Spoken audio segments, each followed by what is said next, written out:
Bismillahirrahmanirrahim. Assalamualaikum warahmatullahi wabarakatuh. Alhamdulillahirabbil alamin. Asyhadu an la ilaha illallah wa asyhadu anna Muhammadan abduhu wa rasuluh. Allahumma sholli ala Muhammad wa ala ali Muhammad. Amma ba'du.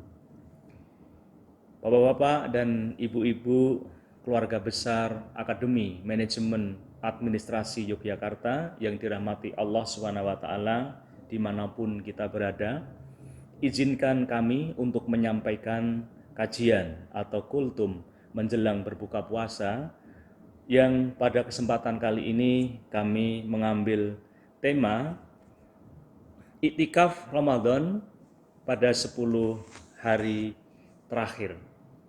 Bapak dan Ibu yang dirahmati Allah SWT, 10 malam terakhir bulan Ramadan adalah merupakan malam yang paling diutamakan oleh baginda Nabi Muhammad SAW.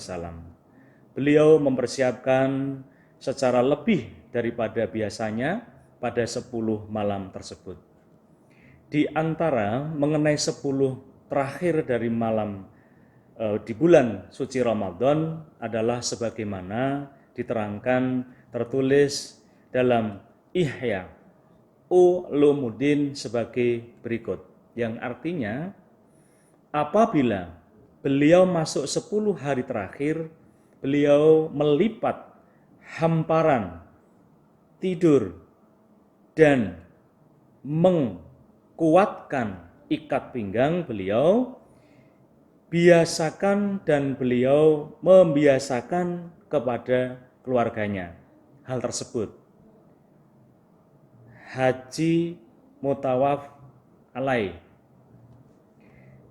Diterangkan dalam Ihya Ulumuddin sebagai berikut, yakni mereka melanggengkan capai dalam beribadah karena dalam 10 hari yang terakhir di bulan suci Ramadan itu adalah Lailatul Qadar. Dan biasanya Lailatul Qadar itu pada malam-malam ganjil. Dan malam-malam ganjil itu mirip pada tanggal 21, tanggal 23, tanggal 25, dan tanggal 27. Di mana berturut-turut dalam iktikaf ini lebih utama. Jika ia nadar iktikaf dengan berturut-turut atau ia meniatkannya, maka terputus berturut-turutnya ini dengan keluar tanpa darurat, artinya keluar tanpa darurat, keperluan yang sangat, sebagaimana ia keluar untuk menjenguk atau saksi atau jenayah, atau berkunjung, atau memperbaharui kesucian. Jika ia keluar menunaikan keperluan, misalnya buang air, maka iktikaf itu tidak akan putus dan ia berhak untuk berwudu di rumah dan tidak layak ia meningkat kepada kesibukan yang lain.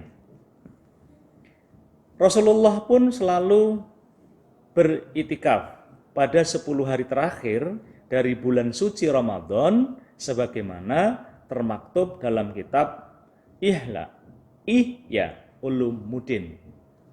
Artinya beliau Shallallahu Alaihi Wasallam tidak keluar kecuali karena kebutuhan manusia dan tidak bertanya mengenai orang sakit kecuali sambil lewat. Berturut-turut itu terputus dengan bersetubuh dan tidak terputus karena mencium.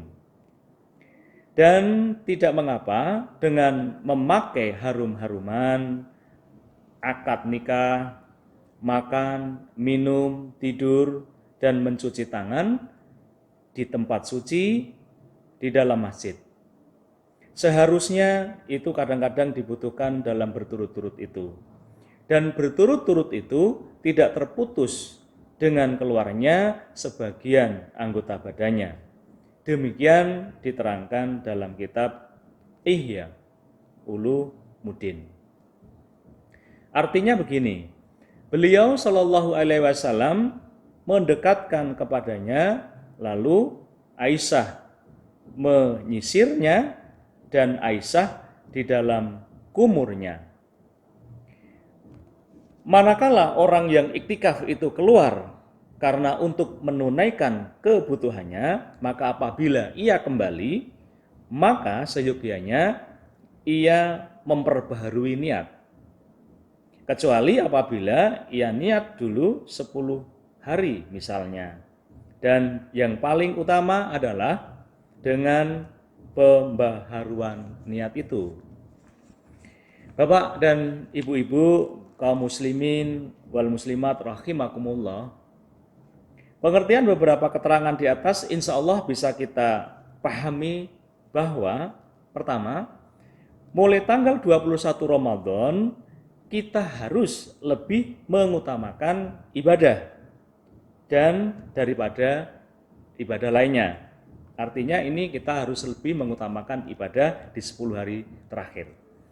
2, di 10 malam terakhir bulan Ramadan berusaha lebih keras untuk langgeng dalam beriktikaf. Iktikaf artinya berdiam diri di dalam masjid dengan khusyuk mengingat Allah Subhanahu wa taala, mengingat keagungannya dan kemudian berendah diri.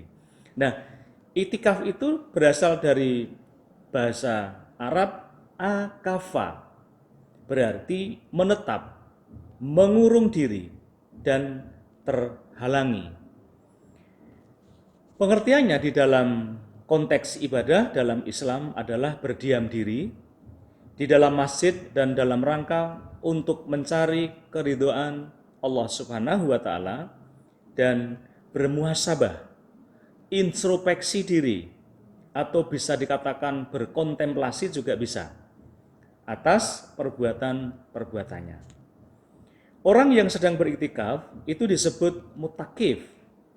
Iktikaf dalam pengertian bahasa berarti berdiam diri, yakni tetap di atas sesuatu.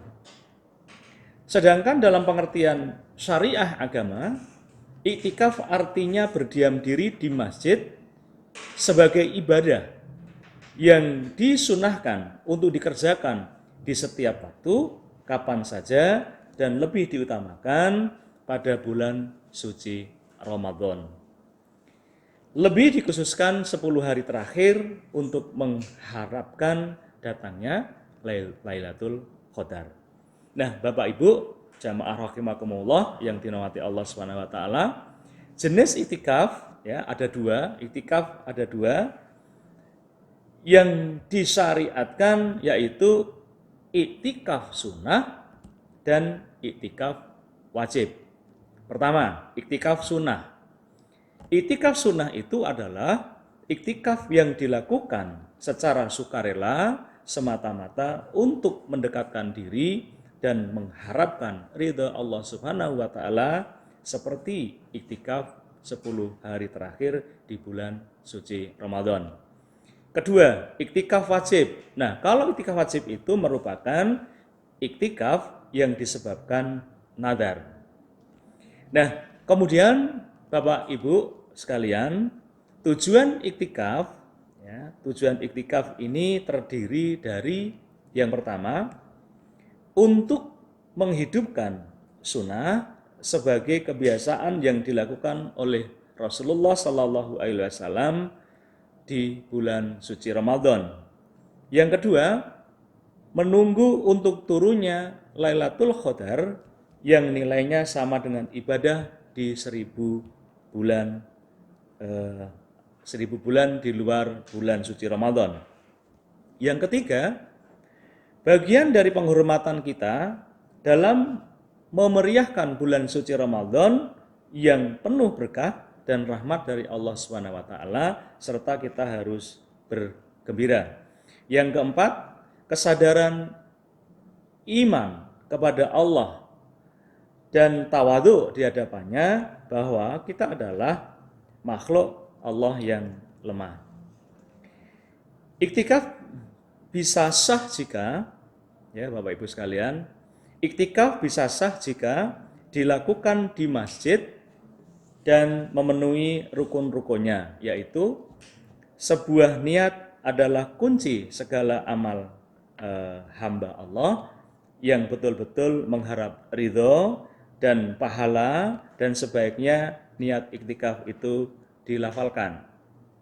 Nah, kemudian lafal niat iktikaf bagi orang-orang yang sudah terbiasa mengucapkannya. Niat adalah sebagai berikut. Saya niat beriktikaf di masjid ini karena untuk mendekatkan diri kepada Allah Ta'ala. Jadi niat ini bisa dilafalkan dengan bahasa Indonesia. Sekali lagi saya sampaikan bahwa niat itu bisa dilafalkan begini. Saya niat beriktikaf di masjid ini karena untuk mendekatkan diri kepada Allah Subhanahu wa Ta'ala. Bapak dan Ibu sekalian, demikian kultum singkat ini yang bisa kami sampaikan. Semoga Allah Subhanahu wa Ta'ala senantiasa memberikan hidayah dan ilmu yang bermanfaat bagi kita semua. Terakhir kami ucapkan selamat menunggu ibadah berbuka puasa. Semoga Allah Subhanahu wa Ta'ala menerima puasa dan amal-amal kita semuanya. Billahi taufik wal hidayah. Wassalamualaikum warahmatullahi wabarakatuh.